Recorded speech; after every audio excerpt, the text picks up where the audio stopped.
Thank you for tuning in to The Balancing Fact. I'm Angela Calais. I have been a full-time realtor for the past 16 years. With 3 kids running a real estate brokerage, I work to dispel the myth that you cannot have a work-life balance when working in real estate, but that balance looks different for everybody. Today my guest is Marcia Ricchio. Marcia is one of the top real estate agents in Racine County, Wisconsin. When you work with Marcia, you can rely on her to be honest, knowledgeable, professional, and fun to work with. Marcia worked briefly in real estate sales in 2005, but left the industry to come back stronger than ever in 2016 and has been building her career ever since. This year, she is starting a team, flipping a house, and plans on building from there. Marcia has 2 daughters and a twin sister that she devotes time to when she is not selling homes. Marcia shares with us the importance of carving out time for family, friends, fun, and yourself. All right, good morning, Marcia. How are you? Good. How are you, Angela? Good. I'll tell you, you are not an easy lady to to schedule with. We had a hard time. We did. I think we started talking, what was it, maybe September? Yeah, I think so. Crazy. So what keeps you busy nowadays? January, unlike any other year, has been crazy busy for me. Really? Yeah, it's like summer busy right now, but September kind of was similar, and October, then it started to slow in November and December, but then, you got the holidays and all that stuff in the middle, and trying to focus again. I had a weird year in 2021, a few personal things happening. Okay. Yeah, but everything's good. Good. So you're here. Yay. So other than selling homes, which how long have you been selling now? How long have you been in the business? 2016. Okay. Yep. So April of 2016, and I had a brief stint, and I think 2005 maybe for a year. Yeah. Tell me about that. That was an unusual time. The market was, I had 2 little babies, and I thought, oh, this will be easy. I can bring my kids if I have to. No way. It you know how that goes. It doesn't work. Little ones and balancing all that when they're so little is hard. But now my kids are older and independent, and they can cook for themselves, and I don't have to worry. So So how old were they when you got back into the business then? So when I first started again, I think Gabby was 14. No, she was 12. And so that's my youngest. Now she's 18. And then that would have made Maddie 13. And now she's going to be 20. Okay. Wow. Yeah. All right. Time flies. Yeah. So what have you seen as the biggest difference between 2005 and now, either market-wise, or have you seen things change in the industry that made you decide you wanted to get back in? Or was it mainly just, okay, my kids are older now, I've always thought about this, now's the time? It was more that I was going through a divorce, and I was working part-time at the time, and I needed to supplement my income. And and then it just took off. I mean, immediately for me, thank goodness, for some reason, almost all my family and all my friends were selling in 2016. Yeah. And so that worked out well, because then of course we know that turns into future business and referrals. And for some reason it just worked out at that time. But in 2005, I can tell you the technology has changed from 2005 to 2016. I don't know how we did it back then. I mean, we were flipping through an MLS book, and we didn't 2005 is when I started too. And it's with the carbon copy contracts, and writing everything out by hand and faxing everything until the point that you can't even read what the contract says anymore. The little things that help us for sure with time management. Yeah. So absolutely. Getting things done when you're out somewhere or on vacation or whatever you got to do. Yeah. Anywhere, right? Starbucks, the airport, whatever. Yeah. What do you think is and maybe there's not one thing, but if you could attribute one thing to, what took you getting started to knowing, okay, this time, this is going to be my full-time thing. This time, this is the real deal. Yep. So I basically, when I first decided I was going to get back into real estate, I was working a part-time job at the DA's office here in Racine County. and early in the morning from like 7 a.m. till 10. So I had the rest of the day to focus on real estate, which worked out perfectly. And I had a good friend that was successful in real estate at Remax as well. And she said, you got to quit that job. You quit that job when you have 6 months of your income or of your expenses saved up. That's when you quit. And you just decide you make that choice then and never look back. And I did. And it was just almost like it was a have to kind of thing. I did not have a choice. You have to support your girls. You have to support I mean, it's all me. There's no help from, I not getting any financial help from my ex or anything. So supporting 2 kids on a part-time income, I didn't have a choice. You have to just hit the ground and keep it going.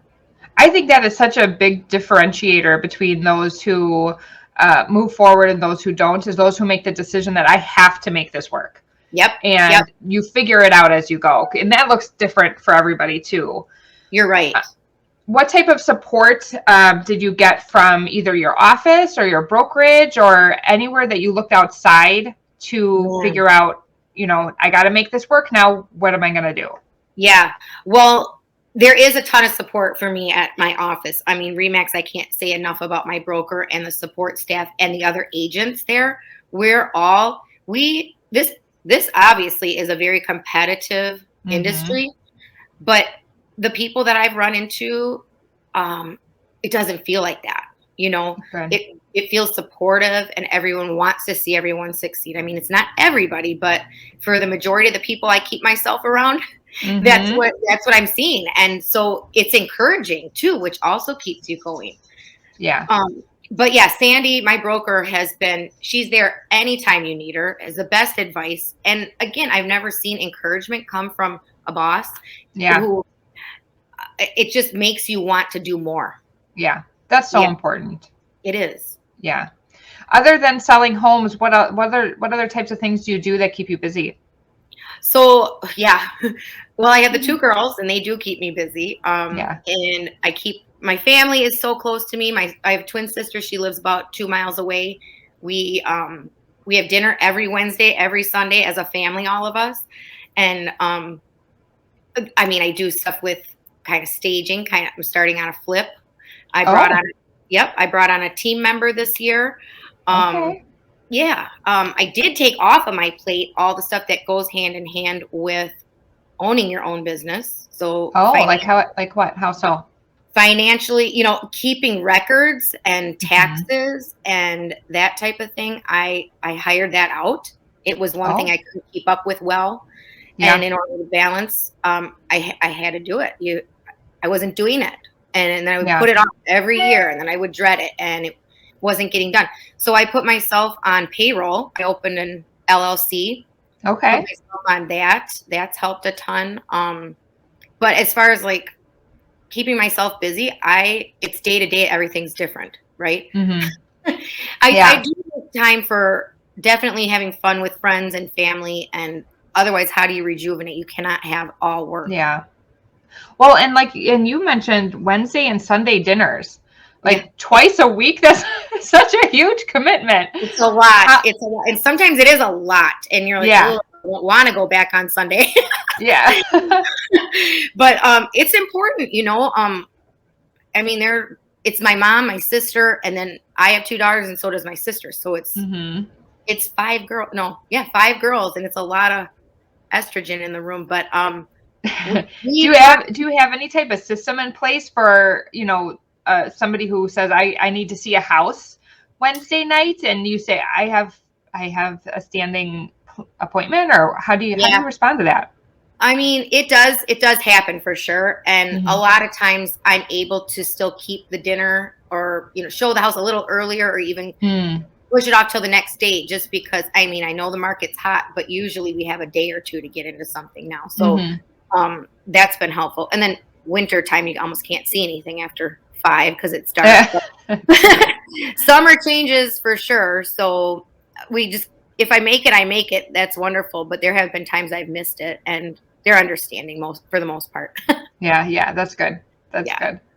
So you mentioned when you got started, you had a lot of friends and family who were selling, which is always, I think, one of the first houses I sold was my parents' house too. And I was like, great, can I hold 20 open houses, please? Yeah.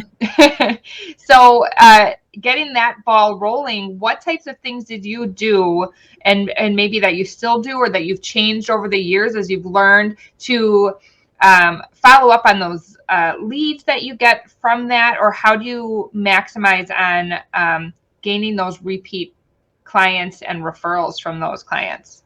Yeah. So, Facebook, you're all over. There's tons of groups. How do you get leads? How do you get referrals? And Mm-hmm. everywhere you look, it comes down to keeping in touch with your sphere. Mm-hmm. And I mean, it's as simple as commenting on someone's Facebook post and, Yeah. texting someone out of the blue. A lot of times I'll just be driving around town and I'm like, hey, I wonder how Ryan's doing, Mm-hmm. if I pass his house, and I'll shoot him a text. How's everything going? What's new? And that kind of thing.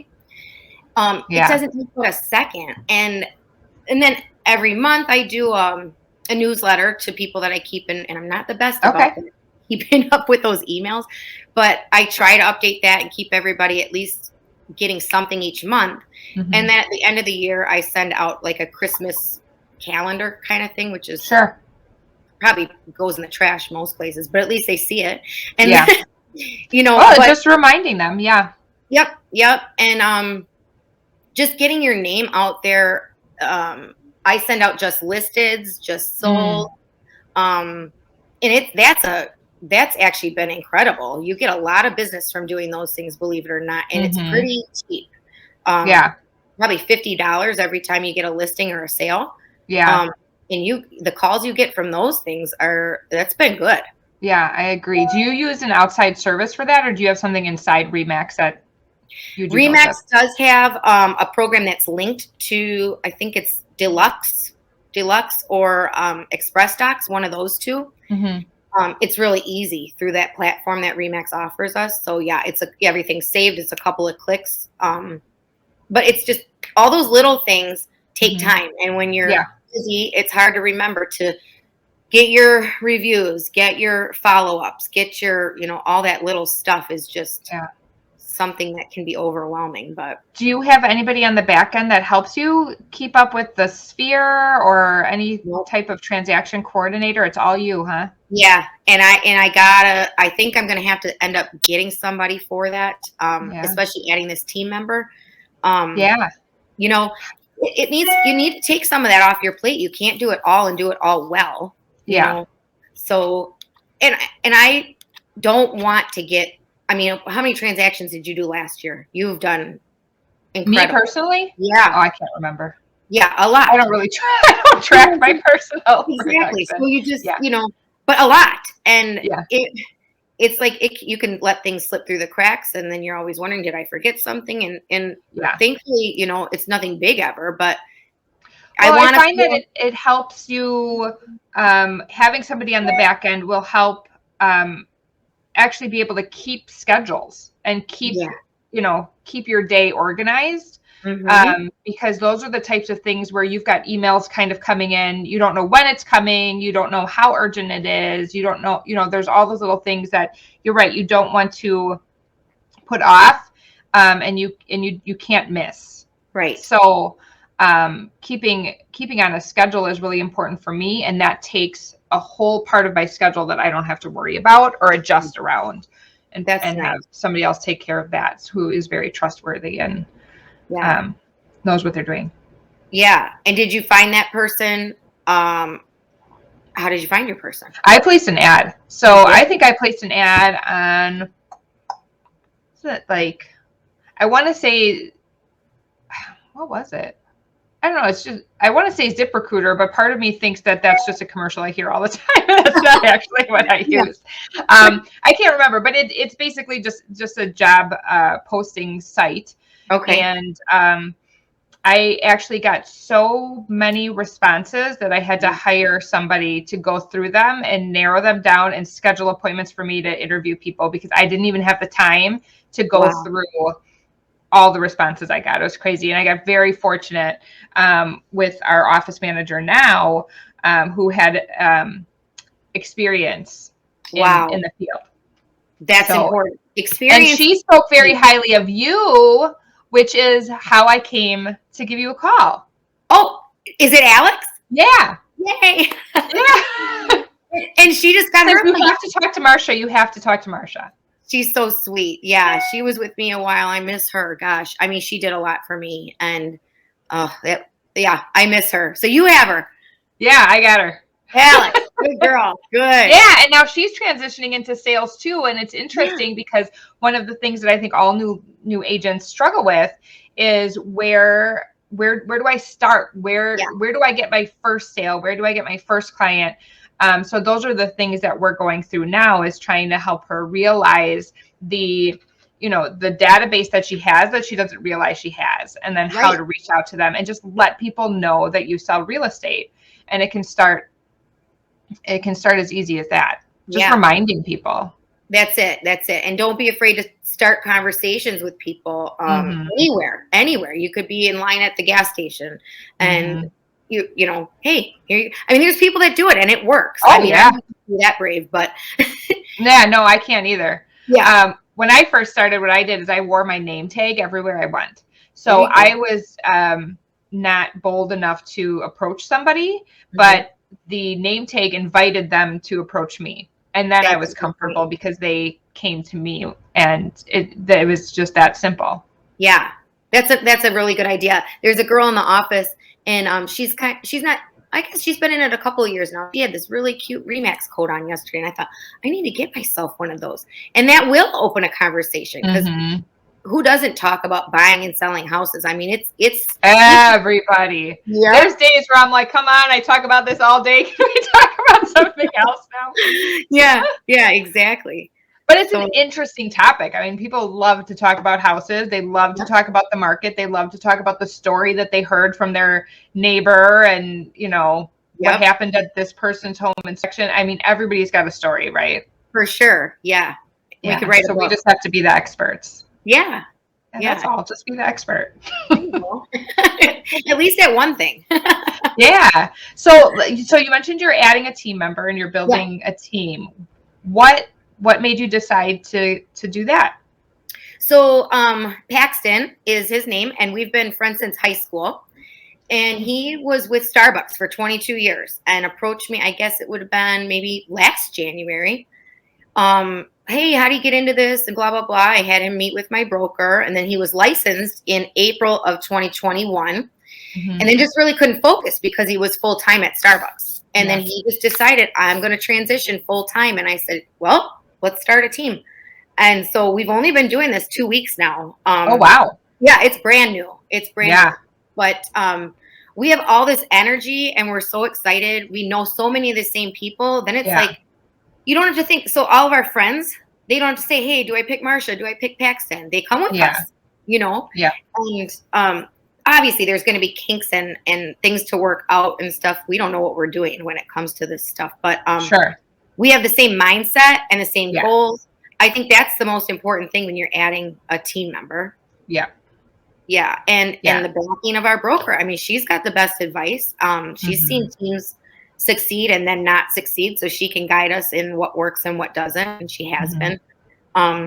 So it kind of just morphed into that. Yeah.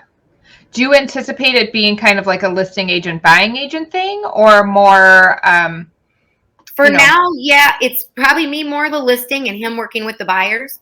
But he's already getting some people saying, hey, I think I might want to list. I think so.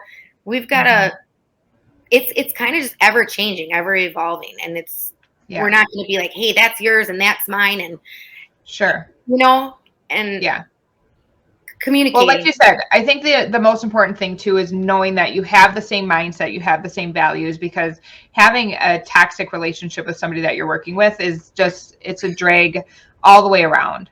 Oh my God. Not only on your business, but you just can't have that mentality. It's not going to be fruitful.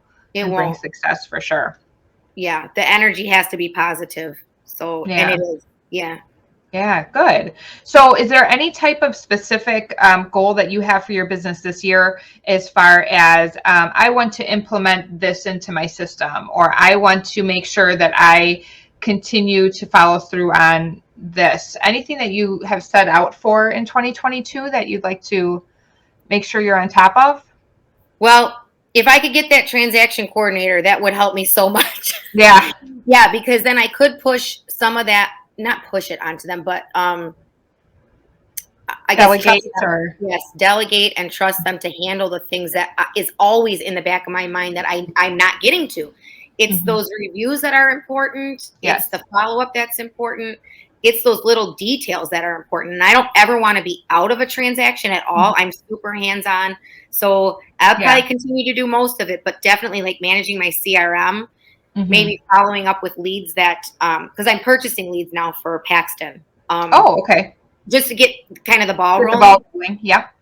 And so following up with those in the very beginning, I think is going to be important.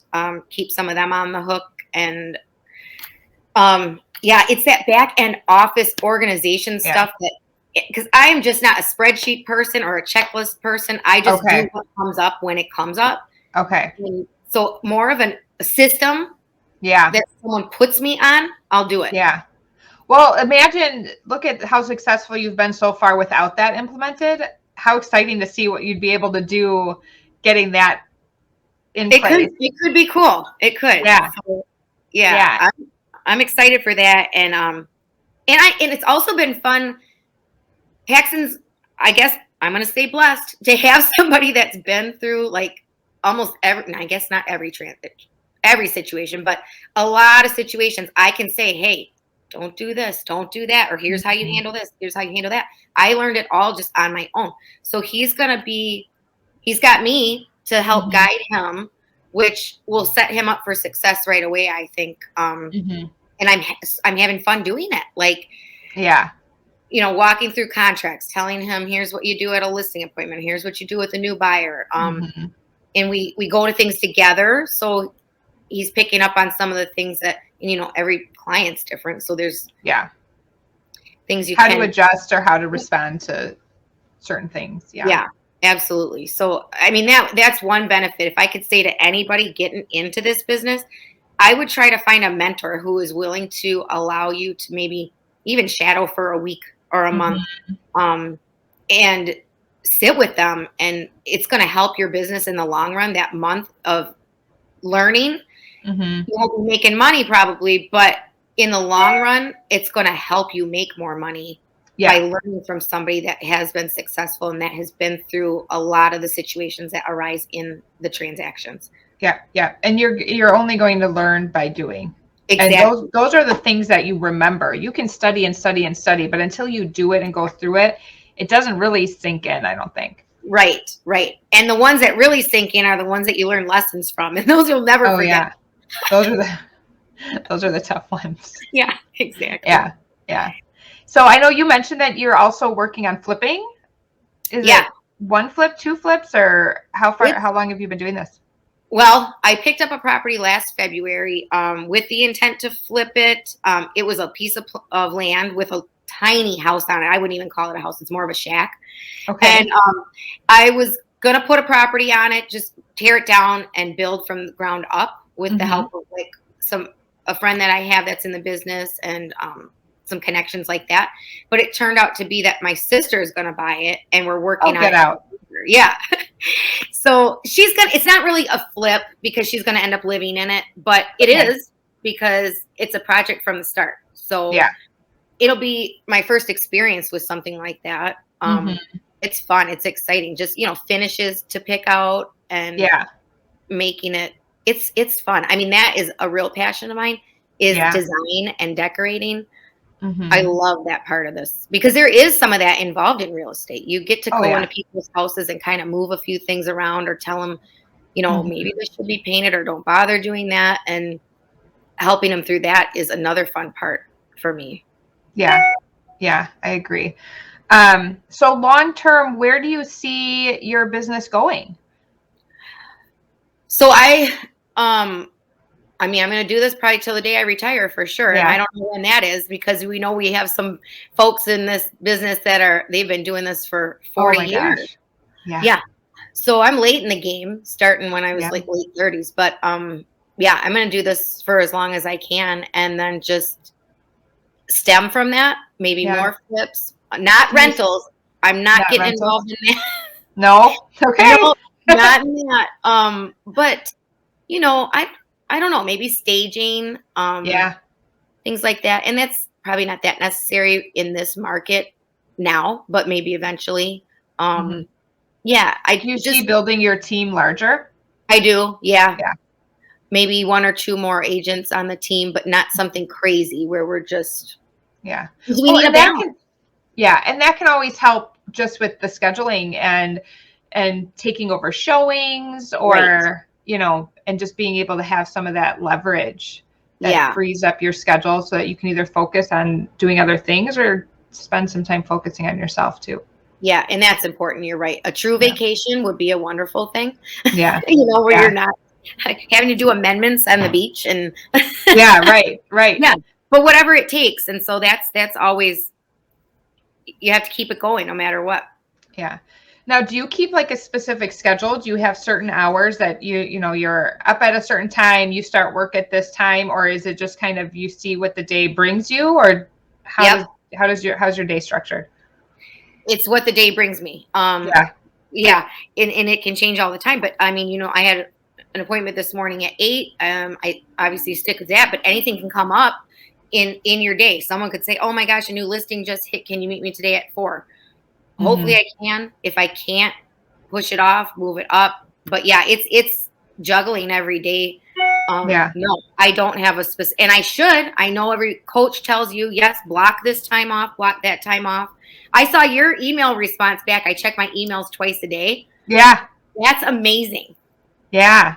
I read that in a book. So I've been doing that for probably about a year, but yeah. Time blocking, I love time blocking, but I think it's letting people understand that you are time blocking so that if they don't hear back from you right away, they understand that, they will. That wasn't a mistake I made in the very beginning. And I'm very responsive and I pride myself on that. I'm almost immediate with texting, but when you need to set boundaries with people, sometimes you can't start out that way. So I think time blocking is something I need to implement this year as well. Because you'll get questions at all hours of the night, all hours of the morning. And as bad as you want to answer it, you do need to set boundaries for yourself or you don't get a balance. Yeah. Yeah. As soon as you respond to 10 o'clock, they're going to assume that you're always going to respond to 10 o'clock. And that's not clients, that's co-brokes. I mean, that's, Yeah, exactly. So yeah, we have to set those boundaries for people and that's us doing it. You're right. Yeah. I agree. Well, thank you so much for taking the time today. I'm so glad we were finally able to get together and talk, and I appreciate it. And I wish you so much success. I'm excited to see where your team takes you and getting that transaction coordinator. Those are all great ideas to help grow your business and take your time and balance your life out. Thanks, Angela. I'm looking forward to it too. All right. Thanks, Marcia. Have a great day. You too. Bye-bye. Bye. If you have found value in these episodes, please be sure to share and subscribe. I have so much more in store with guests that I can't wait to learn from.